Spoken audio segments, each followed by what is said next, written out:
برآمد رحمتیں بند ہوئی ہیں، آسمان سے رحمت کی بارشیں بند ہوئی ہیں، ہمارے برے اعمال کی وجہ سے زمین سے برکتیں ختم ہوئی ہیں، ہمارے برے اعمال کی وجہ سے۔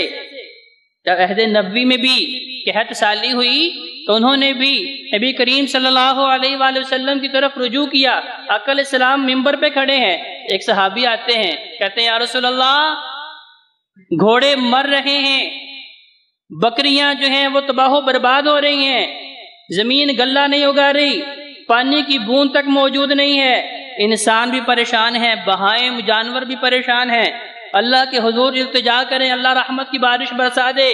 آقا علیہ السلام نے اسی موقع پہ رب کو پکارا دوران خطبہ ہی، اللہم استجیبا نافعا۔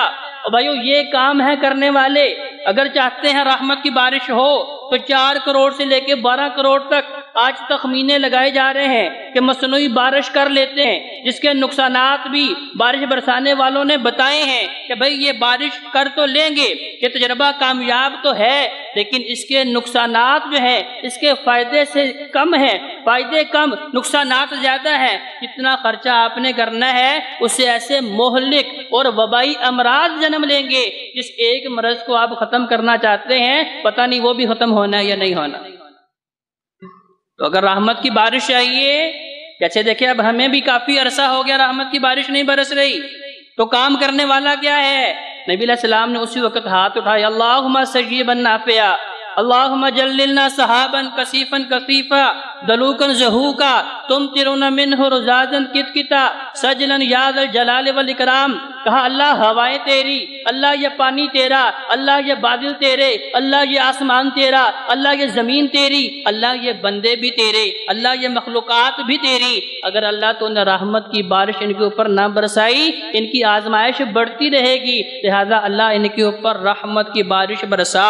صحابہ فرماتے ہیں ابھی آقا علیہ السلام کی دعا بھی مکمل نہیں ہوئی، ہم نے ہوائیں چلتی محسوس کی، بادلوں کو جمع ہوتا دیکھا، اور ابھی خطبہ ختم نہیں ہوا، رحمت کی بارش شروع ہو گئی ہے، برسات شروع ہو گئی ہے، موسلا دھار بارش شروع ہو گئی ہے۔ صحابہ کہتے ہیں ہم بھیگتے ہوئے اپنے گھروں کو پہنچے، اب وہ بارش مسلسل ہو رہی ہے کیونکہ دعا اللہ کے حضور کی ہے، برسانے والا اللہ، کیونکہ اللہ نے فرمایا وَلِلَّهِ مَا فِي السَّمَاوَاتِ وَمَا فِي الْأَرْضِ، آسمان بھی میرے، زمینیں بھی میری، اس کے درمیان جو کچھ بھی ہے ان سب کا حقیقی مالک میں، ان کے اوپر حقیقی قادر میں، تمہیں رزق دینے والا میں، تمہیں بیماریوں سے نکالنے والا میں، تمہیں شفا دینے والا میں۔ تو لہذا اگر امراض سے بچنا ہے ہاتھ اس خالق و مالک کے سامنے اٹھانے پڑے۔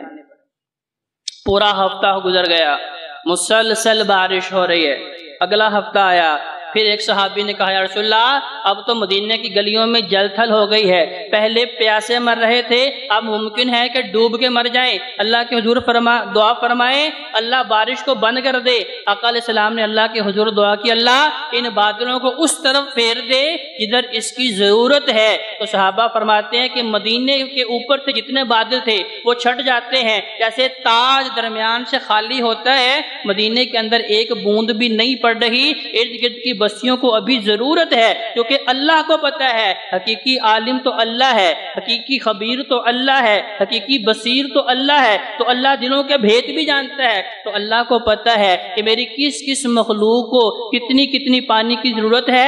صحابہ فرماتے ہیں اب مدینہ کے اوپر جو ہے بارش نہیں ہو رہی، لیکن ارد گرد ہم دیکھ رہے ہیں کہ وہاں ابھی بھی بارش ہو رہی ہے۔ تو اسے پتہ کیا چلا کہ بھائیو جو بھی مانگنا ہے رب سے مانگنا ہے۔ اللہ کا الحاکمین نے یہ قرآن مجید کے 2 مقامات آپ کے سامنے میں نے پڑھے، سورہ اعراف آیت نمبر 96، سورہ عنکبوت آیت نمبر 40، کہ اللہ نے فرمایا کہ میں بارشوں کو روک لیتا ہوں، میں برکت کو روک لیتا ہوں، میں رحمت کو روک لیتا ہوں۔ اللہ کیوں روکتے ہیں؟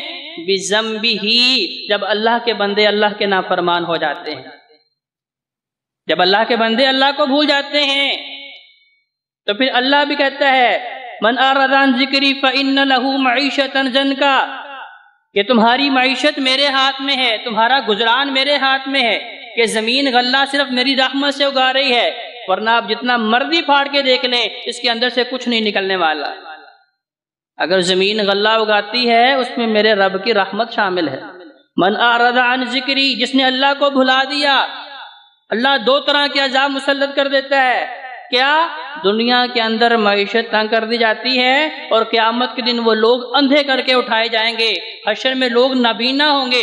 دیکھنے والے لوگ بھی کہیں گے کہ بھئی دنیا میں تو یہ دیکھنے والا تھا، بینا تھا، اس کو نظر آتا تھا، وہ بندہ بھی اللہ کے حضور التجا کر رہا ہے. اللہ دنیا میں تو مجھے سارا کچھ دکھائی دیتا تھا لیکن آج مجھے کچھ نظر نہیں آ رہا. اللہ فرمائیں گے دنیا میں تجھے میں نظر نہیں آ رہا تھا، تجھے میری قدرت نظر نہیں آ رہی تھی، تمہیں پتہ نہیں چل رہا تھا کہ بھئی اس کائنات کو چلانے والا کون ہے.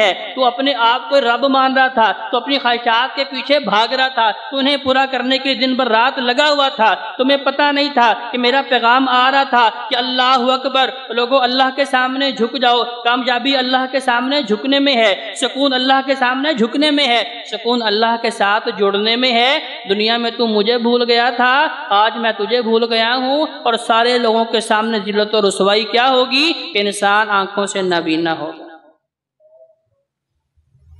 آج انسان کہتا ہے او بھائی کوئی بات نہیں، فلاں بھی تو ہے نا، اللہ کی نہیں مانتا تو کیا ہو گیا. اس کے محلات بڑھتے جا رہے ہیں، اللہ کی نہیں مانتا. ایک فیکٹری تھی، 2 3 4 بن گئی ہیں. ایک کارخانہ تھا، وہ بڑا کارخانہ ہو گیا ہے. ایک گاڑی تھی، اب گاڑیوں کی لائنیں لگ گئی ہیں. پہلے اولاد نہیں تھی، اب اللہ نے بیٹے بیٹے دے دیے ہیں. تو کیا ہے، اللہ کے سامنے نہیں بھی جھکتا تو کیا ہے. اور بھائیو اللہ فرماتا ہے میں کبھی دے کے آزماتا ہوں، کبھی چھین کے آزماتا ہوں. وَلَنَبْلُوَنَّكُمْ بِشَيْءٍ مِّنَ الْخَوْفِ وَالْجُوعِ وَنَقْصٍ مِّنَ الْأَمْوَالِ وَالْأَنفُسِ وَالثَّمَرَاتِ. کبھی اللہ دے کے آزماتا ہے کہ بھئی کیا انسان تکبر و غرور کا شکار تو نہیں ہوتا. کبھی اللہ بغیر دے کے دیکھتا ہے کہ میرا بندہ صبر کرتا ہے کہ نہیں کرتا. تو لہذا آج جو ہمارے ذہنوں میں یہ وسوسہ اور یہ خیال ہے کہ بھئی کیا فرق پڑتا ہے یا دیکھا جائے گا.